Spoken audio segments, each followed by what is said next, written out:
Halo pemirsa, selamat datang di Zal Motor Channel. Untuk kesempatan kali ini saya akan memberikan tips bagaimana cara mencari mobil second yang berkualitas, yang bebas banjir, bebas nabrak, serta kilometernya tidak diturunkan atau di-reset. Silahkan tonton video ini sampai habis. Semoga bermanfaat bagi yang mencari mobil second atau mobil bekas. Ini adalah parts kedua dari tips bagaimana cara mencari mobil bekas.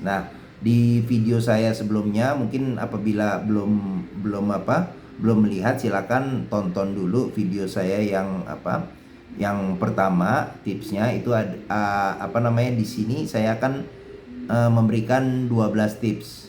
12 tips yang berdasarkan pengalaman saya dan juga yang saya dengar dari konsumen-konsumen yang membeli mobil di Zal Motor. Di video sebelumnya saya sudah menyampaikan 5 tips. 5 tips. Yang pertama, sesuaikan dengan kebutuhan, sesuaikan dengan budget. Terus pencariannya bagaimana? Seperti itu, kita browsing, kita lihat di iklan, advertise dan lain-lain. Terus lakukan survei ya, Terus habis itu nomor 5 itu teliti siapa yang menjual, baik perorangan atau dealer. Di video ini saya akan lanjut ke nomor 6. Nomor 6 yang perlu kita perhatikan apabila kita sudah pas ketemu nih mobil, misalnya apakah di perorangan, apakah di showroom, cocok atau tidak. Yang pertama, di video-video saya tentang review mobil saya juga mencantumkan ini yang nomor 6. Yang pertama adalah periksalah bodi, ya kan? Bodi mobil yang pertama kali kita periksa adalah di nut atau sambungan antara parts dari bodi. Kalau mobil yang tidak kena tabrak atau kena benturan, dia biasanya nutnya itu masih presisi. Jadi jarak antara kiri dan kanan, terus jarak antara pintu di masing-masing pintu itu nutnya itu, sambungannya itu dia masih presisi. Apabila ditemukan ada kejanggalan, sebaiknya kita hindarin seperti itu. Oke, karena apa? Karena tidak mungkin mobil yang tidak kena benturan itu nutnya bergeser. Terus yang kedua itu adalah kita perhatikan permukaan cat dan kondisi cat.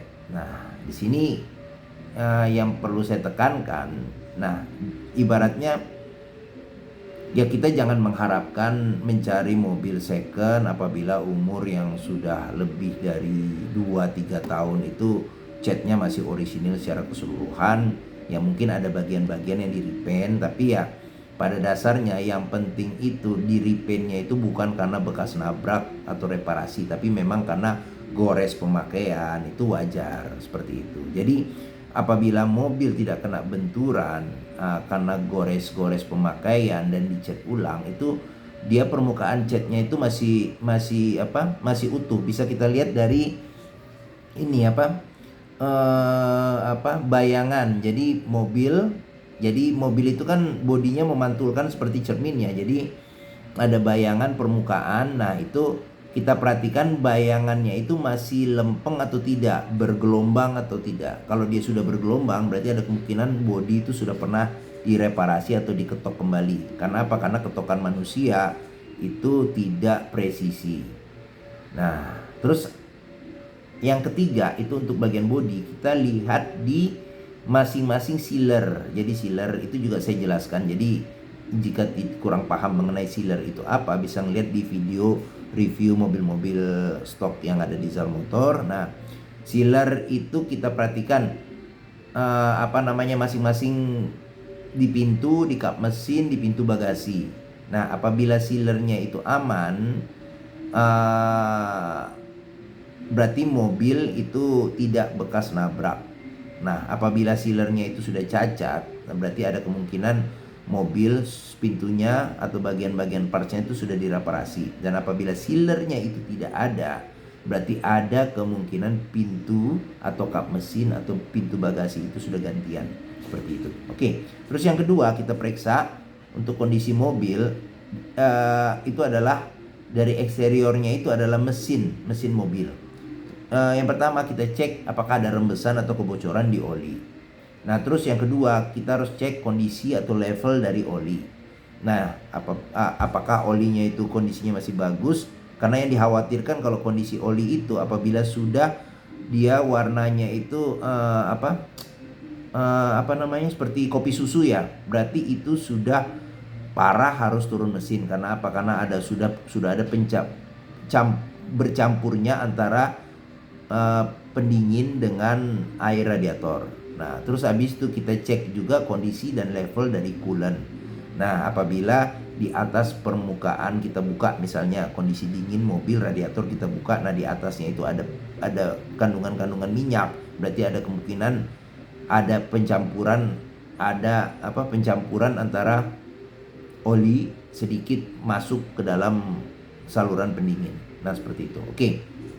Nah, terus yang ketiga yang perlu kita perhatikan dengan eksteriornya adalah kita perhatikan kaki-kaki. Karena apa? Karena kaki-kaki itu penting ya. Walaupun bisa diperbaikin, tapi ya memang akan ada biaya ekstra ya, seperti itu. Nah, yang kaki-kaki kita pertama lihat dari tongkrongan mobil, miring atau tidak. Nah, secara sekilas apabila kita melihat mobil sudah tidak wajar, ada kemiringan, nah berarti ada kemungkinan bisa jadi shock breakernya sudah ada yang lemah di bagian tertentu, atau pernya sudah ada yang lemah, seperti itu. Oke, itu akan pengaruh sih, kalau mobil agak miring akan pengaruh dari handling mobil. Nah, terus yang kedua itu adalah kita perhatikan, kita perhatikan shock breaker. Shock breaker itu aman nggak?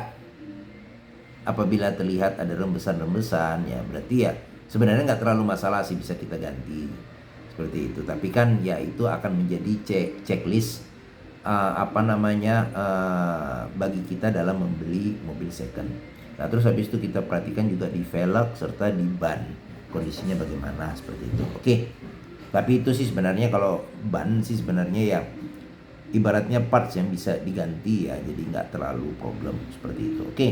Nah, untuk nomor 7 itu yang perlu kita cek adalah kondisi interior mobil.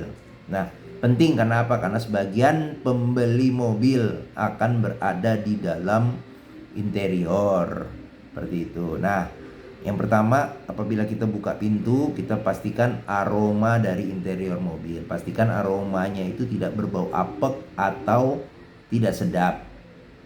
Bisa jadi sih mungkin karena faktor pemakaian, tapi sebagian besar yang pengalaman yang saya temukan, apabila aroma interior itu sudah berbau apek atau tidak sedap, ada indikasi mobil terkena banjir. Nah, terus yang kedua kita lihat kolong dashboard. Kolong dashboard itu kita perhatikan parts-parts metalnya itu ada karat atau tidak, seperti itu. Nah, karat pun juga sebenarnya ada dua, ya kan? Bisa jadi itu karat karena oksidasi, ya kan? Karena ada part-part metal yang tidak di coating, nah itu bisa menyebabkan oksidasi. Cuman kalau oksidasi itu sifatnya parsial. Nah, sedangkan kalau karat akibat banjir, karatnya itu bisa kelihatan secara keseluruhan, menyeluruh hampir semua bagian kendaraan itu terkena karat. Nah, bisa dipastikan bahwa mobil ada indikasi banjir. Cuman kalau parsial ada karat di sebagian tempat, berarti itu ada kemungkinan oksidasi karena faktor umur dari metal. Nah, terus yang ketiga kita perhatikan itu adalah kondisi dari kondisi pedal, rem, pedal gas, pedal kopling ya, itu berbanding lurus kehausannya dengan pemakaian. Nah, seperti itu. Nah, yang keempat kita perhatikan adalah masing-masing dari kolong jok. Ya, kembali lagi itu sama seperti dashboard. Ada dia kondisinya bagus atau tidak, ada karat karena karat oksidasi, dan juga ada karat karena karat banjir, seperti itu. Oke. Nah, yang kelima kita lihat dari kondisi dashboard, jok, plafon, door trim, semuanya. Karena apa? Karena kita mencari mobil second, kita akan menikmati bagian dalam. Pastikan bahwa kondisi interiornya itu sesuai dengan keinginan kita. Terus perhatikan juga toolkit, dongkrak, kunci roda, dan lain-lain. Terus ban cadangan dan tempat ban cadangan. Nah, ban cadangan biasanya kan ada tempat yang di belakang ya. Kita bisa perhatikan juga karena apabila sudah ada bekas reparasi, berarti ada kemungkinan mobil sudah kena benturan atau tabrakan belakang. Nah, pastikan itu kita bisa cek. Dan juga kalau tempat ban cadangannya itu ada karat, yang kembali lagi itu karat karena banjir, ya sebaiknya mobil dihindari. Oke, nomor 8. Cek dan nyalakan mesin. Starter mesin. Nah, apabila kita starter mesin yang bagus itu dia langsung nyaranya jreng. Kenapa? Kalau dia nyalanya tersendat-sendat, ada kemungkinan bisa jadi di dinamo starter bermasalah, atau bisa jadi di akinya sudah tidak bagus atau sudah soak. Nah, terus kita perhatikan juga dari getaran mesin.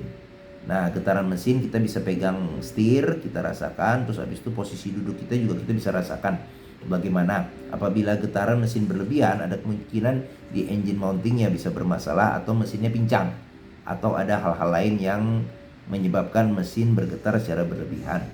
Terus habis itu yang perlu kita perhatikan juga itu fungsi dari instrumen, baik lampu, wiper, AC, radio, power window, electric mirror, indikator speedometer, lighter, seat belt, pengaturan jok, rem tangan, dan pedal. Nah, itu kita harus perhatikan kondisinya dan dia masih berfungsi secara normal. Nah, terus habis itu kita ke nomor 9. Lakukan test drive. Kenapa? Karena apabila kita tidak melakukan test drive, kita tidak tahu bagaimana kondisi mobil. Karena kualitas mobil bisa kita lihat pada saat mobil kita lajukan. Bagaimana performa mesin, tarikannya, terus kondisi rem, transmisinya, power steering, hingga kaki-kaki dan per mobil. Terus habis itu ada getaran-getaran atau bunyi-bunyi yang tidak normal. Dengan begitu kita bisa melihat ya mobil nyaman atau tidak ya kita kendarakan, seperti itu. Oke. Nah, terus nomor 10 yang penting ini ya, untuk periksalah riwayat servis kendaraan, ya kan? Apakah ada buku servis ya? Buku servis, rekod terakhir dari dealer resmi, terus habis itu gantungan servis atau label servis terakhir. Kadangkala ada juga buku servis yang hilang atau tapi paling nggak rekod terakhir ada, seperti itu. Dan biasanya mobil yang pengalaman saya di bawah 10 tahun umurnya biasanya masih lengkap sih, kalau memang pemiliknya telaten dan rajin merawat mobil, seperti itu. Oke. Nah, terus untuk di DKI di Jabodetabek itu kalau saya ya mungkin saya melihat dari ini aja ya, dari patokan garansi mobil. Jadi pemakaian rata-rata per tahun itu di 15.000 pemakaian rata-rata 15.000 km per tahun. Nah, apabila lebih ya kita kembali lagi ya, apakah kita mau ngambil kalau perawatannya bagus ya mungkin boleh kita ambil ya kan. Cuman ya ambillah rata-rata 15.000 per tahun atau di bawahnya, seperti itu. Tapi kalau kilometer yang lebih rendah pun juga pastikan bahwa kilometer rendah ada rekod servis dan servisnya juga rutin, seperti itu. Oke. Jadi tidak nyampe kilometer dia tetap servis. Oke. Nah, terus yang 11 kita periksa kelengkapan dari surat-surat serta keaslian BPKB dan STNK. Terus habis itu juga kita perhatikan juga masa berlaku STNK dan pajak. Sama satu lagi ya, kita juga perhatikan juga bisa kita cek di online juga ya. Sekarang sudah bisa jadi mobil kalau sudah kena tilang elektronik itu biasanya diblokir. Jadi kita harus membayar tilangnya, seperti itu. Paling ya itu aja, kita sediakan budget apabila sudah diblokir oleh Samsat karena kena e-tilang, seperti itu. Oke. Nah, terus yang nomor 12 yang terakhir ya, untuk memastikan kembali lagi kita bawa keluarga, ya kan? Nah, karena kita beli mobil kadang bukan buat kebutuhan sendiri tapi buat kebutuhan keluarga, ya kan? Jadi kita bawa keluarga, apakah istri, apakah anak, cocok nggak dengan mobil yang kita cari, ya kan? Karena apa? Karena mobil adalah impian dari salah satu impian orang, ya kan? Selain memiliki rumah, ya kan, itu adalah keinginan, dan dengan kita beli mobil mudah-mudahan keluarga kita bisa lebih bahagia dan kebutuhan transportasi kita terpenuhi. Oke, mungkin itu saja 12 tips dari saya. Apabila menyukai video ini silahkan tekan tombol jempol. Jangan lupa subscribe di Zal Motor Channel. Sampai jumpa lagi di tips-tips yang berikutnya. Terima kasih.